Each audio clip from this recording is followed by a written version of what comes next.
Welcome back to the United Pubcast, the podcast of the official Man United Supporters Club here in Sydney as we count the days down to our Melbourne trip. And Larry, you're going to face a late fitness test to get down to Melbourne. Feeling a bit crook, but you have made the appearance fee for the pubcast today, which is great to see. Yeah, thanks, mate. No, we're never in doubt. I'll be in Melbourne. You can bet your ass on it. Yeah, feeling a little bit under the weather, but I'll be there. Well, Cristiano Ronaldo will be there. Well, that will be the main question, and we'll sort of have a bit of a look at the latest around the Portuguese Man United number 7 in a little bit in regards to his whereabouts, what Ten Hag's decision-making will be in terms of should he be on the plane, will he be on the plane? If he isn't coming down to the pre-season tour, does that mean his United's career is over, or is there still a chance? Maybe compare it a little bit to the Paul Pogba situation as well. A few guys in the chat, good to see George and Dion as always. We'll crack on with Cristiano Ronaldo to start with, and there's a few other things in regards to pre-season and your Frankie de Jongs I want to touch on in a little bit. But just the latest on Ronaldo. Look, it's obviously a huge story because it's Ronaldo, obviously. But are we making too big a deal of this? Like, do you know what I mean? Like, I understand it's a big story, but it's going a little bit over the top for me. Okay, he's missed a couple of days of training. We all know, even if there was 100% chance of Ronaldo coming back and staying and committing his future to United, he is a player for the last 5-10 years of his career. Misses the first 2-3 weeks of pre-season. That's what he does at his age, and it's quite standard. So just your thoughts. Are we sort of making too much of this, or are we right to be making a big deal of it? It really depends what side of the fence you sit on, and it also depends how high do you consider Ronaldo in terms of United's success. I actually don't think he'll be as big of a loss as people might think. And the reason I say that is the way he plays, it's similar. His impact on a team is similar to Zlatan. And if you think of Zlatan, when United signed him, he scored a lot of goals. And there was the same concern when Zlatan is rested, will United be able to, will other players be able to chip in with goals? And I think we saw that in the seasons that then succeeded Zlatan Ibrahimovic. When you play with a focal point, and I know Ronaldo doesn't play like an out-and-out number 9, but when you play in a way that is suitable for a certain number 9, or even when it's in the player's psyche to think, I've got to get the ball to Ronaldo, I think that impacts the way the team lines up. So I just wonder, if you take Ronaldo out of that side, do you get a higher output from the likes of Rashford or Sancho or Bruno, like we've seen in previous seasons? No right or wrong answer, but I think there's a valid argument to be had there. I like that line of thinking, and I would say there's no right answer, but is there a correct answer? If we look at the stats last year, it's always the one that floats around. We never won a game where Ronaldo didn't start. Isn't that the answer? It's a really difficult one, Tom. I mean, who knows? Obviously, we can win a game if Ronaldo doesn't play. With one player, obviously that is possible. If you look at last season, we actually didn't win a single game that he missed. So actually, no, you're making a valid point. But I just think with this new manager, the air feels a little bit different. I think we have to give Ten Hag the benefit of the doubt to say it's a cultural reset, not just a personnel reset or a new season. I think there's a new mentality coming from the players, and I would expect nothing less considering what we've just come out of last season. And with that being said, it's a new style of play. So we always say that one style of play doesn't suit one player, but it might suit another.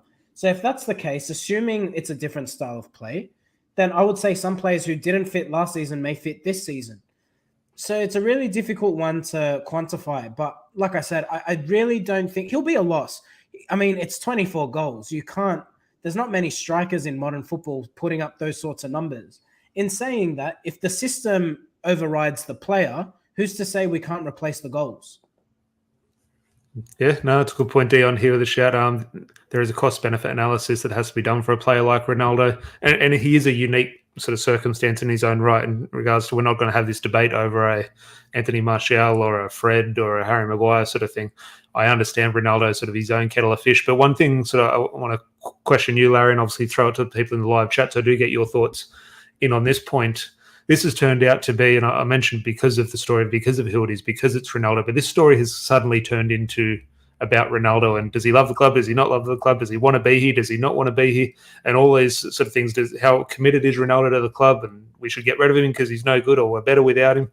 I understand all these things, but that is what the discussion has become. In my opinion, it completely misses the point. I understand how sort of emotive and how emotional we get over Cristiano Ronaldo at the moment, but it completely missing the point. The point I think is right in front of our faces and we're missing United could potentially sell him to Chelsea. We're going to have two different discussions here. We're going to sell, okay, the club legend. How do you feel about a club legend like Ronaldo moving to Chelsea? What does that mean for his legacy? That's a discussion for in 5 minutes' time. But the discussion I want to have now, Ronaldo, you say he's a United legend, and I don't disagree. He is. I agree with you. But does he give you the same warmth? Like when you think United legend and you think Paul Scholes, Ryan Giggs, Wayne Rooney, Brian Robson, Roy Keane, Ronaldo doesn't give me that same feeling that when I say those other names do. Now, I don't know that might be me, but my perception of that is, and I come back to the point I made a few days ago, I've never felt the love for the club the way he claims. He doesn't like to. Can I just highlight this point on Ronaldo? He never goes and claps the fans. Never. Even in his first tenure at United. Never. Okay? He does. The camera has a tendency to show him when he's walking off with his head down. If you see the still image of something and you see it, you see it.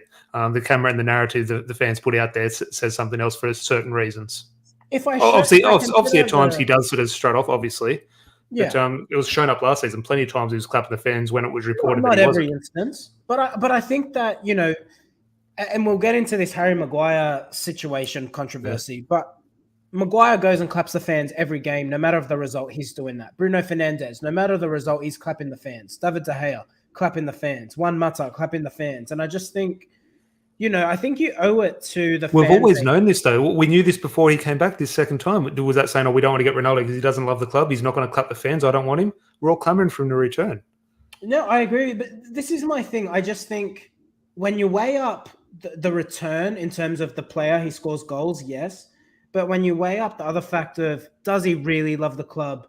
If he doesn't want to be here, what's the counter effect of him remaining at the club? Does he give you the same level of output? I mean, he's the ultimate professional. I'm sure he'll still give you a good result. But I think there's an ability to do more harm than good by keeping him around. If we are selling this, it's a cultural reset. It's a new vibe under ERIK Ten Hag. If you keep Ronaldo, who's unhappy and doesn't want to be there, are you almost undermining the manager right from the get-go?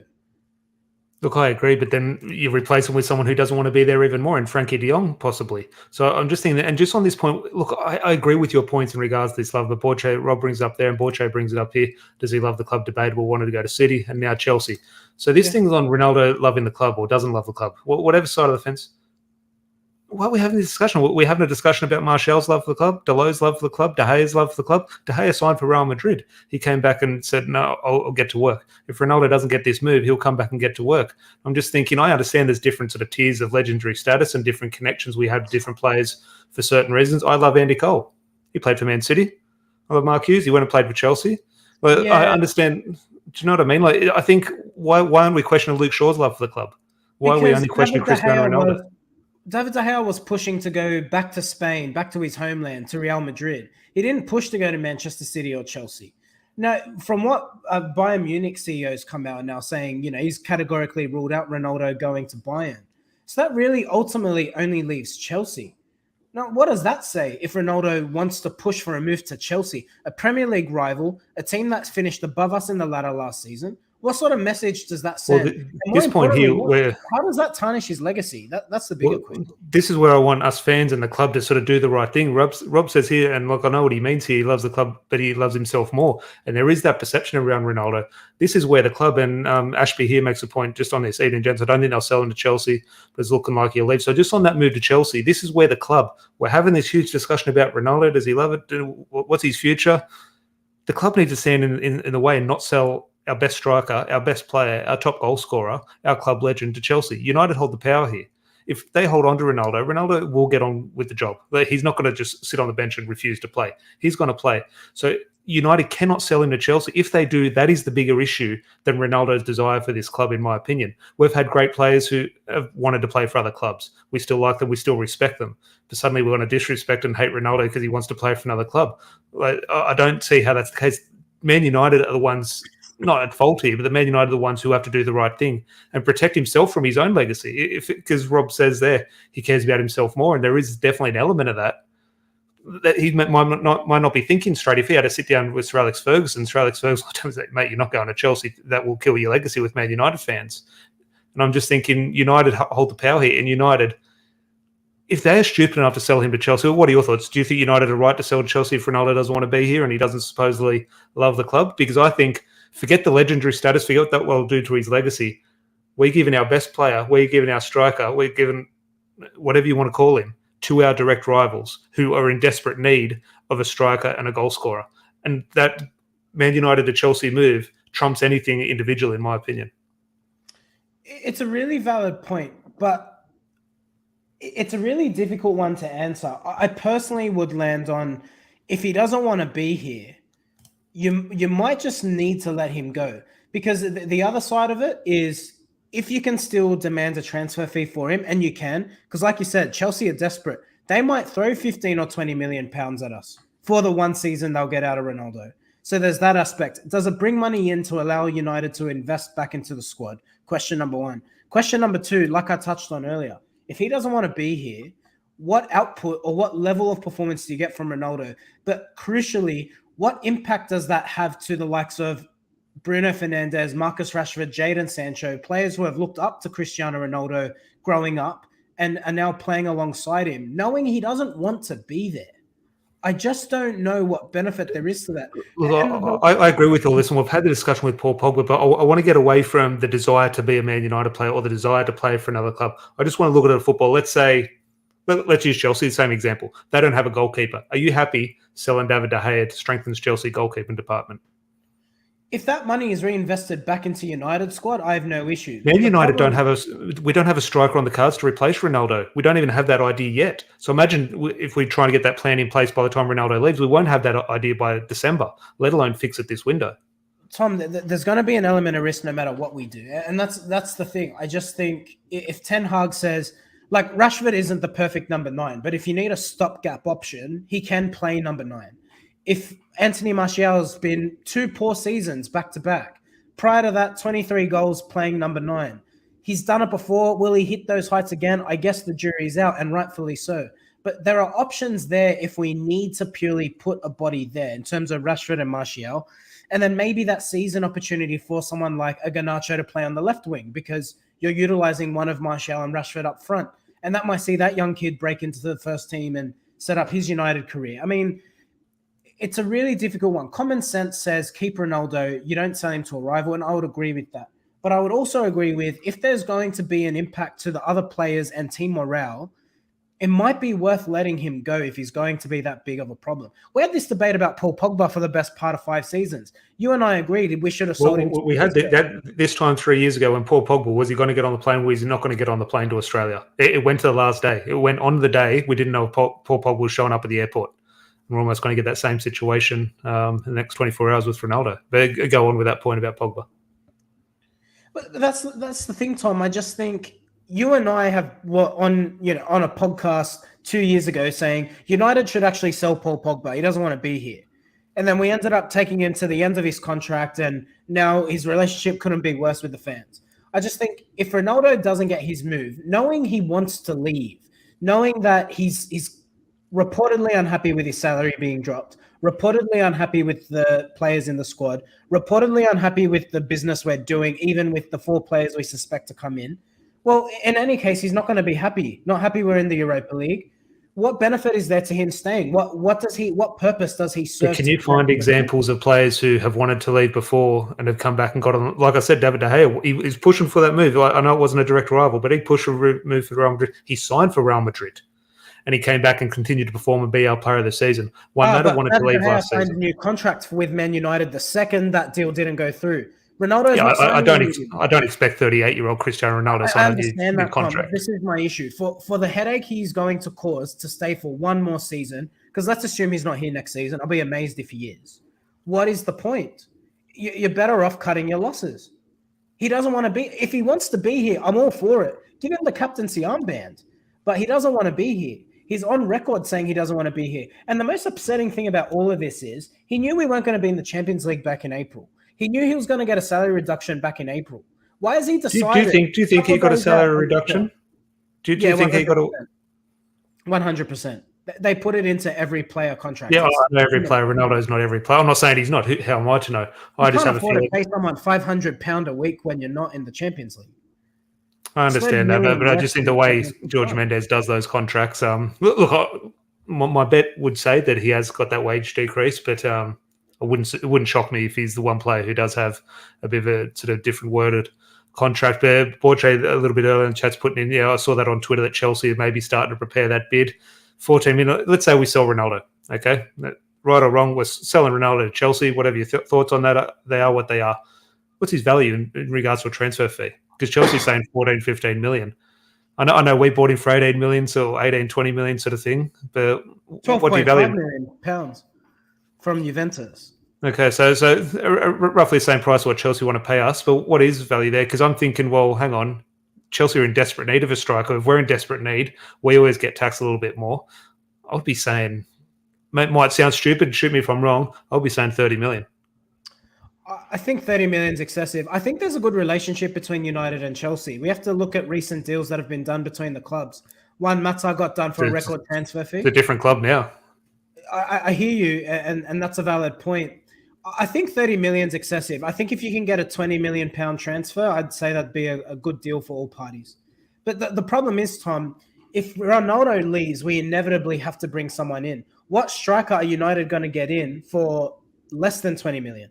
No one good. That's my point. I'm trying to move the discussion, and I understand it's Ronaldo and he gets so emotional about it. That's where I want to move the discussion away from Ronaldo. Okay, it's our top goal scorer and our best player leaving. So what happens if he leaves? I don't back the club to do the right thing. That is where I'm along the lines of, if he doesn't want to be here, well, he's still our best player. So keep him, and I understand all the negatives with keeping someone who doesn't want to be here. I fully understand that. I understand we might be a better team in regards to playing football with a different type of striker, and that might provide the platform to go and get better results and score more goals. But at the moment, I don't back United to do the right thing in replacing Ronaldo, and that's what scares me. Not so much Cristiano Ronaldo leaving. Ronaldo's left before. We're going to have other players come and go. I've got no issue with that. My issue is the club, and not just the club sort of selling to a direct rival, but obviously what that would potentially mean for Ronaldo. I think Ronaldo moved to Chelsea, it would hurt at the moment. We'd all be pissed off. I think it would sort of ease over time. I think in 5-10 years, as long as he doesn't win the Premier League or Champions League with them, which you don't think he probably would. Again, which is a weird thing. Like Chelsea, I know they won the European Cup a couple of years ago, but they're not a club that I expect to go and win the Champions League, which what Ronaldo is about, or is he just about Champions League goals more than the actual trophies? I think Ronaldo looks out for Ronaldo, and I think he looks at it from a perspective of when he retires, if he can say he won a certain number of Champions League titles or he won a certain number of Ballon d'Ors or whatever it might be. I mean, if you look at the Real Madrid players who just won the Champions League, they all were now known for doing the 5 because a lot of them have won 5 Champions Leagues. Ronaldo's on 5 Champions Leagues himself, 4 with Real Madrid, 1 for Manchester United. And I'm just wondering for himself, let's make no mistake about it, as good as he is, he's definitely at the tail end of his career, the twilight of his career. He's only got so many years left playing at the top level. So you can almost understand and empathize to an extent why he wants to finish his career in the Champions League. It's one less season he gets in that top competition. And I just wonder, United aren't going to win the Premier League title this season. That's clear. We're not going to fight for the Champions League because we're not in the competition. So from Ronaldo's perspective, in terms of his legacy, what does he have to achieve this season that endorses or emphasizes or pushes his status higher? So if I look at it from his perspective, you can almost understand why he's a bit frustrated. Yeah, definitely. There's a case. Well, not only a case. Definitely, we agree with his frustration. Why he is. Unfortunately, it does sort of tug on the heartstrings of us fans, and that's why it is such a debatable topic. But we'll move on, and we'll keep it around that sort of pre-season tour. And first of all, is Ronaldo on the plane in a day? I don't think so. I don't think he'll come on tour. Yeah, no. Well, I stand there. Do let me know in the comments what you think in regarding the Cristiano Ronaldo situation. But we'll keep it on pre-season. And there was a comment a little bit earlier. Who brought it up? So I'll just bring it back towards the start. Adam here saying, just seen on Twitter that United had agreed to sell Dylan Levitt to Dundee with talks an advanced stage. I haven't seen Dylan Levitt in the training videos. So I'm not sure if that deal might actually be further along the lines than I've sort of previously hoped, because I do had did a video on him a couple of weeks ago. I do have high hopes for him this season under ERIK Ten Hag, but that does look like, and I have heard 1 or 2 things that Dundee do want to make that deal permanent, which would be a good move for him. I'd like to see him at United, but obviously I wouldn't say we're well stacked in midfield, but there's definitely numbers there, which is hard to get over for any young player. So just on that note of Dylan Levitt and young players, pre-season tour squad is announced tomorrow, where ERIK Ten Hag takes the team out to Bangkok, then further on to Melbourne. Is there a player you've sort of seen floating around all these training videos and photos that is maybe a surprise bolter for the tour? You would assume there's probably 25 go on tour, anywhere between 20 and 25 players will go on tour. So obviously you're going to see young players on there, but is there a surprise bolter? Well, I'm thinking someone, potentially Charlie Savage and players like that might get a run. I think Charlie Savage is a stretch. I mean, it's an argument because we're so lean in midfield in terms of numbers. Maybe not a bolter, but someone who I think could really force his way into the first team fold is Ethan Laird. I know it's almost boring for you, Tom. You've heard me on this young kids train for a while, but we haven't really been linked with a right back. Aaron Wan-Bissaka's kind of in limbo, and I just think Ethan Laird's got an opportunity to force his way into the first team. He's got the quality, so I just wonder, first game against Liverpool, if he puts in a good performance, does he force his way into Ten Hag's reckoning? I think there's a possibility to be had there. The one that I would probably say to look out for is Zidane Iqbal. He just signed a new deal as well. So you would think that with that new deal, generally they'll throw a kid on tour as a benefit. So I'd say Zidane's probably the one I'd be looking out for. Yeah, it'll be interesting. Do let us know in the chat who you think or who you're most sort of looking forward to see on tour. Because obviously a few of us will be watching obviously live down in Melbourne in a couple of days' time. Param here, good mate of ours, saying really want Galbraith or Garner to get a chance in midfield. Shame that Levitt hasn't stepped up. Yeah, look, Jimmy Garner no doubt will be there. Galbraith is an interesting shout because he's been in a lot of the videos and photos. And in terms of the way he does play the game, with that energy, with that pace, with that sort of crispness to his game, he's one play. Now, obviously, you do look at the size and you think, well, maybe quite not. But what do you think of him in terms of the way he plays the game? We've made so many discussions over the last couple of weeks about what is an ERIK Ten Hag player and who will suit ERIK Ten Hag. Galbraith is, take away the size, he's actually a decent shout, in my opinion, in terms of the way he plays the game. Yeah, I like Galbraith. Physical, technical, plays well. Where did he go on loan last season? He was on loan somewhere. Was it? It's a good shout. Where was he? Having a mind blank. Gary Neville's team. Wasn't he there? Salford. Wasn't he? Salford. Oh, he's somewhere. Let us know in the live chat. I have had a blank as well. I thought it was potentially somewhere in Wales.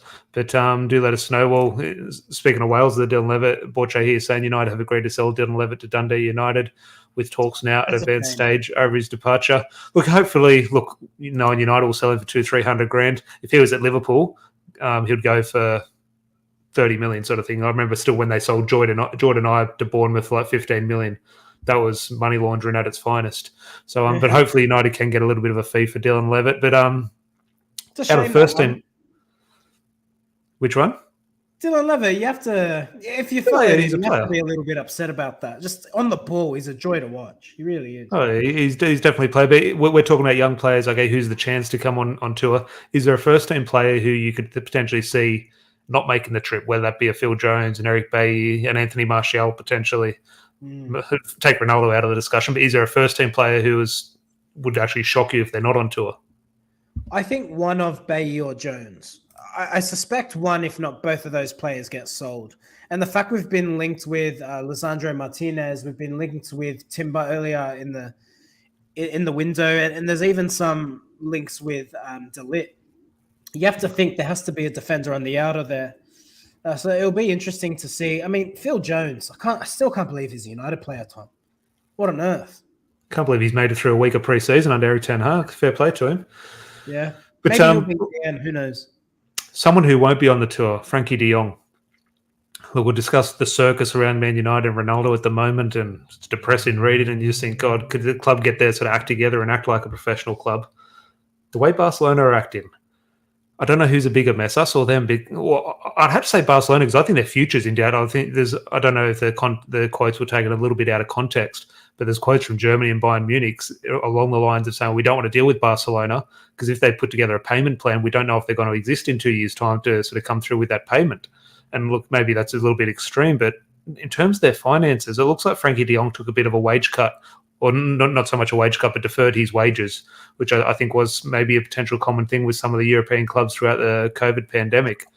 And he's owed a lot of money by Barcelona, sort of backdated wages. And I'm just thinking, it sounds, without me being a financial expert, it sounds like that is potentially the holdup in regards to the Frankie de Jong deal. It looks like United have got the deal done in terms of the figures with Barcelona. Barcelona are happy with that, but it's Frankie de Jong saying, well, if I go, I'm not going to get my deferred wages, which I'm owed. And that seems to be the stumbling block from the latest I've heard. So do let us know what you think in the live chat about that stuff with Frankie de Jong, but just your thoughts on the latest, because we said at the pub probably a week and a half ago saying he'll be a United player by the end of the week. We didn't get that right, and here we are a week and a half later, not even sure if he's even going to be a United player at the end of the window. I think Frankie de Jong should stop Ten Haggling for these 12.5 million and cut your losses and come over to United, mate. We'll pay you an inflated wage. We're always good for that. Hey, this guy stole my name. What's going on here? Derek Let's Larry, get Martinez and Anthony, please. Mate, what are we? Martinez has gone quiet. He's still there. Martinez, that link from Ajax, obviously we'll touch on him. Before we do wrap up, Ashby here saying, I highly doubt Barcelona will exist in 5 years. Looks like they got Mr. Bean as their finance manager. It's like Arsenal. What about Lewandowski, Tom? Did you see that? That Bayern are holding out for an upfront transfer fee because their CEO doesn't think that they'll be in existence in 2 years. Were you listening to what I said 30 seconds ago? Oh, God. It's literally what I just said 30 seconds ago, Larry. It's pretty sad. Yeah, I know. But it's baffling because they are a genuine powerhouse. Like when you talk about the biggest clubs in the world, I know we say United. But for me, it's always United, Real Madrid, Barcelona. It's those three clubs for me. Yeah. Well, Frankie de Jong, in regards to Frankie de Jong, we're so desperate for him, and Erik Ten Hag so desperate for him. But he goes, United need Stato here, 92. United need to forget about Frankie de Jong, go get Neves from Wolves. I'm just thinking, there are no other names. Although Tielemans is linked a little bit with Arsenal. Do you think Man United sort of need to get a hold of Erik Ten Hag and say, and I'm not saying Erik Ten Hag's at fault here, but get a hold of the manager and say, look, this deal might not actually go through. Start looking at some other targets because we do need to move on. Now, you've sort of made the point before how important one player can be, and Erik Ten Hag might be well within his right to make sure he does everything he can to get Frankie de Jong over the line. But you look at the mess at Barcelona, he might not get over the line, no matter how, even if United do fantastic business and do everything perfectly, it just might not happen because of the weird situation we find ourselves in. So just other names linked, are you hearing any or preferring any over Frankie de Jong potentially? The one for me would be Ruben Neves. You and I discussed this a few weeks back. I think if you can't get Frankie de Jong, you need to get someone in there who offers something like for like. I don't think Neves offers the leg speed that de Jong does, and I think de Jong's a better player. But if you're looking purely at a technical player who can play the ball through the lines and be your box-to-box midfielder, I think Ruben Neves ticks a lot of boxes there. I don't know. What do you think? I don't think there's a... You also have to look at what United are clearly trying to get value for money in this transfer market. So outside of Ruben Neves, I don't know who else they can get. The other one, and I've mentioned to you a few weeks ago, Youri Tielemans. I'm amazed he's not being linked with... He was linked with Arsenal earlier in the window, but that doesn't appear to have come to fruition. And I'm just... If you're United, he seems to tick a lot of boxes for me. He's a good footballer. He gets up and down. Good passing range, good shot from distance, can score goals from midfield.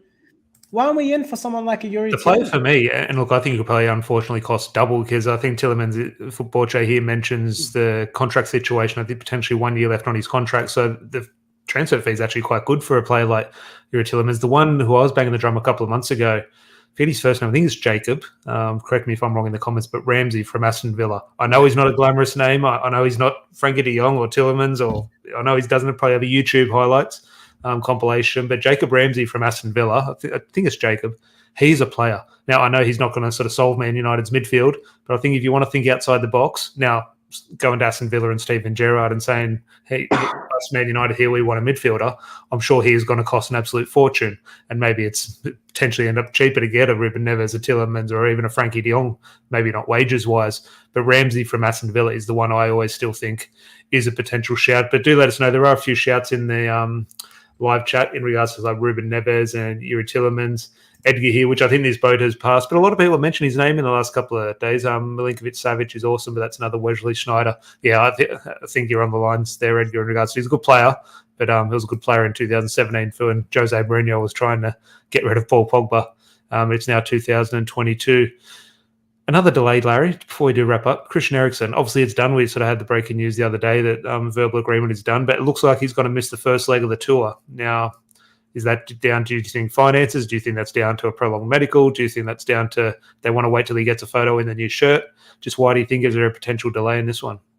I think it's because there are 70 people watching this video and they were only on 18 likes. So hit that like button because I'm doing this video COVID-19 and all. So please show some love. My mum does send you a message here, Larry. She is tuned in. Hope you're feeling well and ready for your trip to Melbourne next week. Thanks, Claire. Can I tell you, I tested positive for my test on Tuesday, so I'm scraping it fine, but planning to be in Melbourne Wednesday night. So if you see me, come give me a hug. Happy to pass on the love. But Christian Eriksen, I imagine he just needs to do his medical. And look, moving from Brentford to Manchester's, there's complication in that. You have to move house. You have to move everything up there, and he'll need to sign his contract and do his medical. So, and maybe that's complicated with the pacemaker and all. So it might be a bit more extensive on United's part.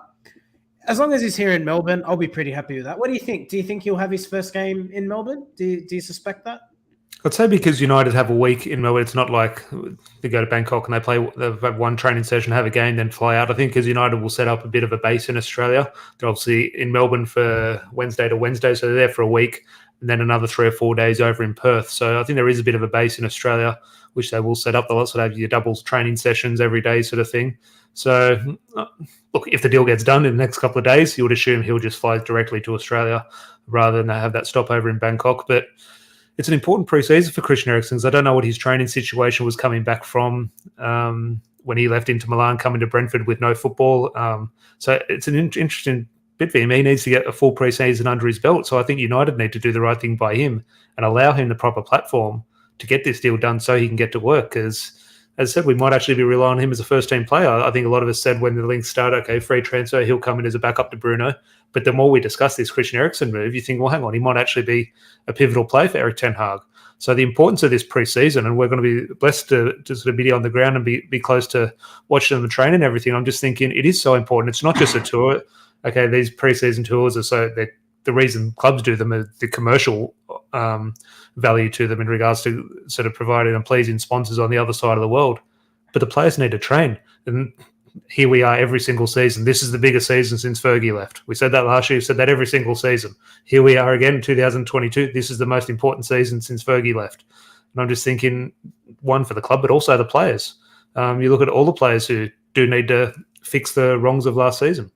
Yeah, well, not just that. I think it's massive for Ten Hag. I mean, he came up with such an exuberance in his first press conference, willing to say, I know it's a big job here, but every era comes to an end. Talking about Liverpool and Man City. Ballsy, and it's everything you want in a manager. But he seems like a man's man, and I just think for Ten Hag, he needs to make Champions League this season, doesn't he? I know, and you and I have already agreed on this. If United don't make top four, as long as we're competitive and we see the consistency there, you can't be calling for his head. But I just think he made such a commanding statement in his first press conference. I think United do need a big season. Not just that, I mean, in terms of financials, United are falling behind. There's a very realistic possibility that this club will not be in the top four regularly. We are crucially at risk of becoming exactly what Arsenal are. How many seasons have Arsenal been out of the Champions League? Is it since 2016, 2017? It's been around 16, yeah. years. I mean, we are every chance of that happening at the moment. It's a crucial time in United's history. Well, you're not even thinking that. You're thinking, okay, Champions League over 4 or 5 years, but you do look at a situation like Liverpool where it's a title over 30 years.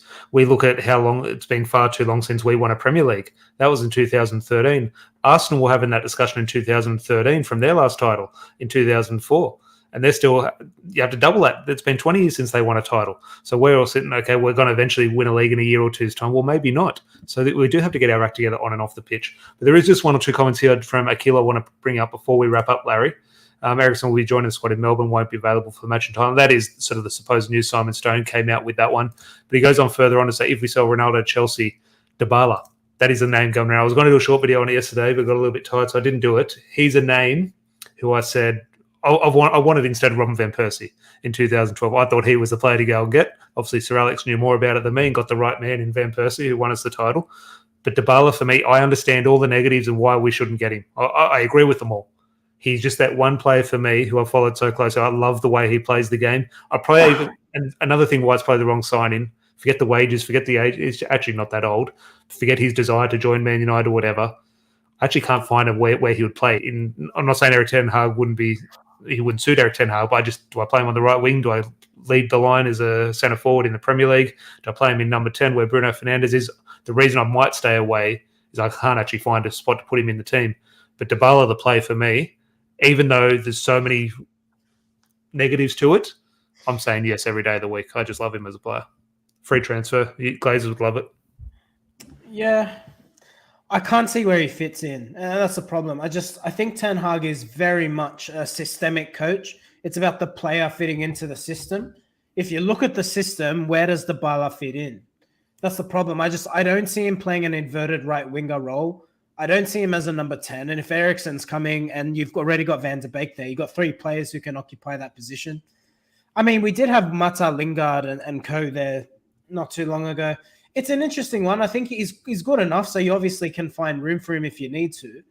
Let me ask you this. Do you think he might be the one, if Ronaldo leaves, is Dybala his replacement? I know he's not an out-and-out number 9, but he definitely can contribute. Here, Dybala can stay fit. He can play the perfect false 9 to Erik Ten Hag. A lot of people mention the false 9, and that is obviously a valid argument. Yes, I think Erik Ten Hag will play with a striker, but in regards to replacement, whether it be a false 9 or someone leading the line as a striker, Rob, who's maybe in the chat or was a little bit earlier, might know a little bit more from his Juventus days, his ability to play as that sort of front man and how suited he is. I can't see that in the Premier League, but could I see Sergio Aguero playing that in the Premier League sort of thing, or the way Manchester City dominate the league, or Roberto Firmino, how important he was playing in a false 9 position? Maybe Erik Ten Hag potentially see that. I don't see that with Dybala in the Premier League, as much as I do love him and rate him. I'd find that hard, but he's only 28, so he's not that old. I think a lot of us have in our mind he's coming up to that last contract, but he's just been around so long. Because I was having a discussion with a mate on Twitter, and I was saying I wanted Paulo Dybala 10 years ago, and he's saying that's the problem, because Dybala was the signing you wanted 10 years ago. That shows you don't want him now. Then I made the point, well, our best signing was signed 20 years ago, Cristiano Ronaldo, and he's still our best player. So I'm just thinking, I think Dybala, we think he's quite old, but he's actually probably in his prime at the moment. But in saying all that, I think he's just maybe potentially angling for maybe a better offer wherever he's potentially off to, potentially into Milan or one of the Italian clubs, or I think even 1 or 2 clubs in Spain will pop around as well, you'd think. Here's my prediction. Can we all put to bed that Dybala and Paul Pogba are best mates? I'm telling you, I think Dybala hates Paul Pogba. Let me tell you why, Tom. They said they were best mates at Juventus. Pogba leaves. Dybala was linked with United back in 18-19 season. No, 19-20 season. Dybala was strongly linked. It was on the verge of happening. It didn't happen. Then Pogba, after all these years, goes back to Juventus, and Dybala couldn't fuck off quicker. I'm telling you, he's that mate who says, I love you, and then every time you're not around, he's like, fuck, I hate that guy. Dybala hates Pogba. It is interesting. Well, Pogba, has he been confirmed? I'm sure that must be confirmed soon in regards to his move to Juventus. Obviously, we know it's happened, but in regards to that, the move, weird one with Paul Pogba. But Rob here, I was discussing in regards to Paulo Dybala, obviously follows Juventus closely. He plays a striker at Palermo. That's where I wanted him in regards to, but I was completely wrong in that situation. I also said keep Danny Welbeck over Robin Van Persie. So my football knowledge probably wasn't too high at the time. But I do see him as that potentially someone who can grab goals. Now, can Man United create enough chances? Fingers crossed they can. But is there anything you sort of do want to touch on before we do wrap up? Is there any news I sort of have missed?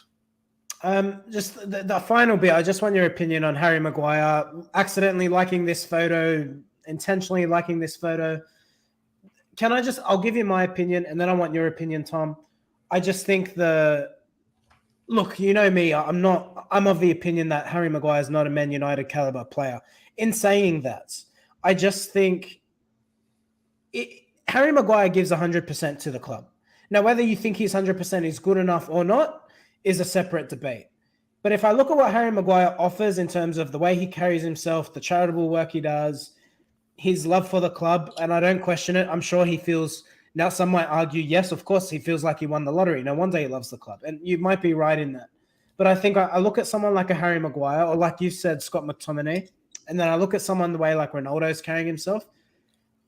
What do you take? Do you take the talented footballer who's more guaranteed to win your games, or do you take the guy who's going to give you 100% no matter what? I take not the word, but I was going to say McTominay. I take that work rate and that desire, and that would be his 30 minutes ago saying keep Ronaldo.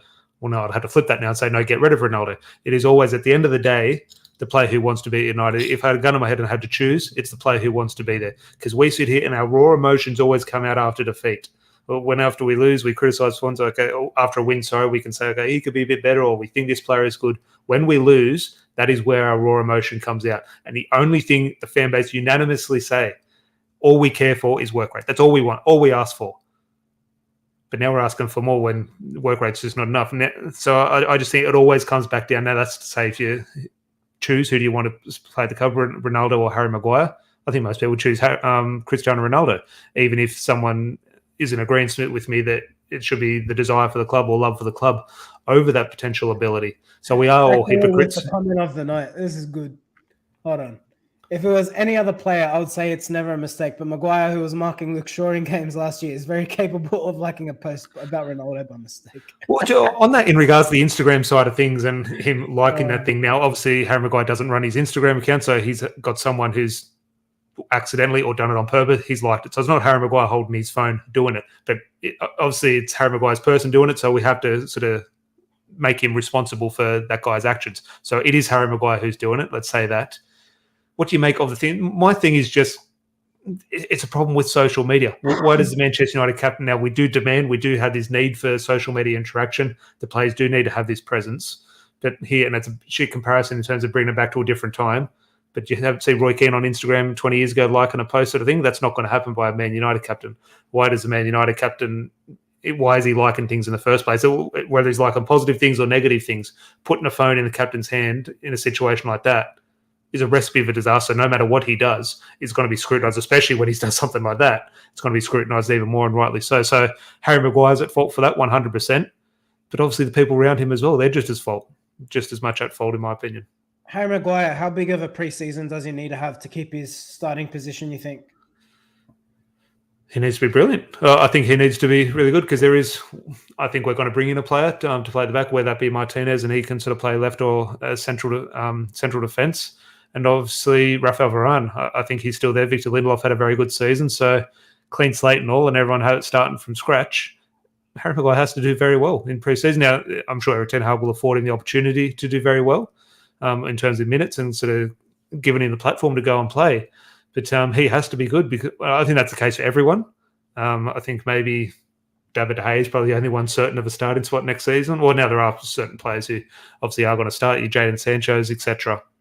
But I think David De Gea is the only one who's nailed on. Harry Maguire, he needs to have a big one because at the moment now they didn't set the world on fire in regards to their partnership, but you would have to say Lindelof and Varane were probably the preferred partnership amongst fan base at the end of last season.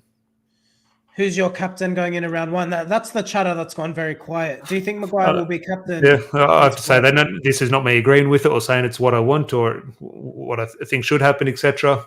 I said that was consistent from when Erik Ten Hag came in. I don't see a situation where he changes the captain.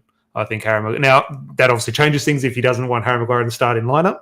That changes things. Is Harry Maguire stay a club captain and the captaincy just bounces around Bruno or Ronaldo, De Gea sort of thing? That'll be interesting in terms of the pressure the club sort of put on Ten Hag for that decision. This is not me saying Harry Maguire should be captain or I want him as captain, but in terms of what I think will happen, I think he remains captain for the start of the season.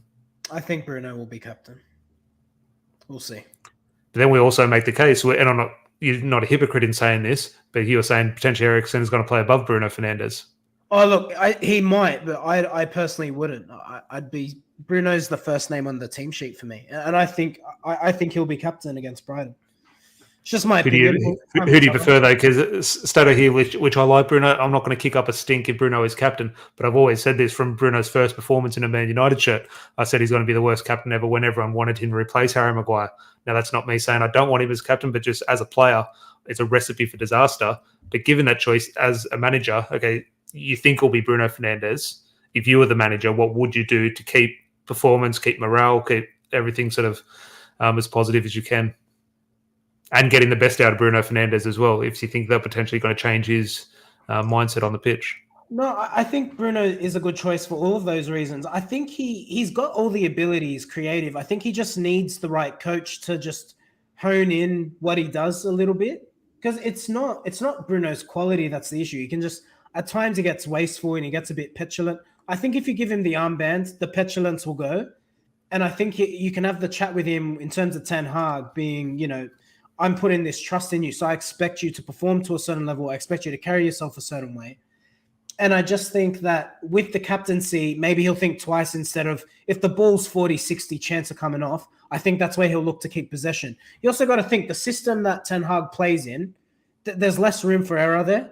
So I just think all things considered, if you think about bringing Bruno's game in a little bit, tidying up his petulance, and someone who signs up at the club long term, because that's the problem.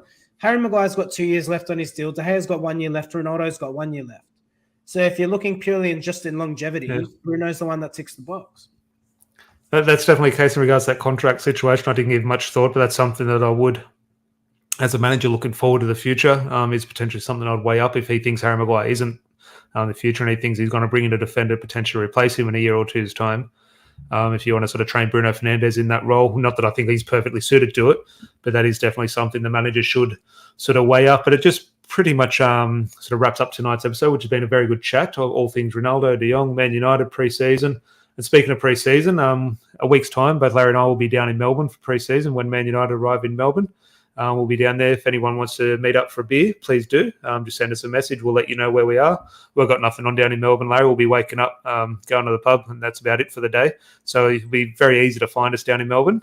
Feel free to come say hello, grab a beer with us, and just chat United. But it has been a pleasure chatting with everyone in the live chat. Apologies if I didn't get to your comments. They're flying in, which is great to see. But when they are flying in like that, sometimes it's hard to sort of get to them all. We do want the conversation sort of to flow on nice and smoothly, but it is always a pleasure. As I said, there's over 100 in the live chat. If you could smash a like on the video, that would be great. Whether you think Ronaldo should go or not go, whatever the case, if you could like the video, that would make Larry and I very happy in the unfortunate circumstance that Ronaldo is to leave. But on that, Larry, we're down in Melbourne in a week's time. Who is the player, not football-wise, but just potentially, like walking around Melbourne or whatever, if you see a player, who is the player sort of, just as a person player, you're most excited to actually see in person? Because we're here on the other side of the world. They're superstars. They're TV characters to us a lot of the time. We don't see them as human. When you see a person in the flesh, you think, oh, that's him. And it does sort of give you a different perception on how you view the players. Bruno or Martial, if I get a whiff of any of those two, mate, I'll be running. Yeah, I know. Look, if you're new here, I am an Anthony Martial apologist. I like him, and I think he's going to have a big season, Tom. Yeah, definitely a few comments here, but potentially Nani. Who knows? Nani's from Melbourne Victory. I think that is going to be announced quite soon. Prem here saying Rashford. Rashford's a big guy. I remember seeing him in Perth. I was actually surprised how big he is. And obviously still have seen him in the gym. But speaking of big, I can't wait for McTominay to come around and give Rob a slap. But yeah, hopefully everyone... that up to McTominay's knees. He's a big guy. McTominay sort of towers over everyone. Big guy. But until then, pleasure as always, Larry. Hope everyone in the live chat has a good day. We'll be back if there's any breaking news with the live stream. And until then, chat to you soon. Cheers.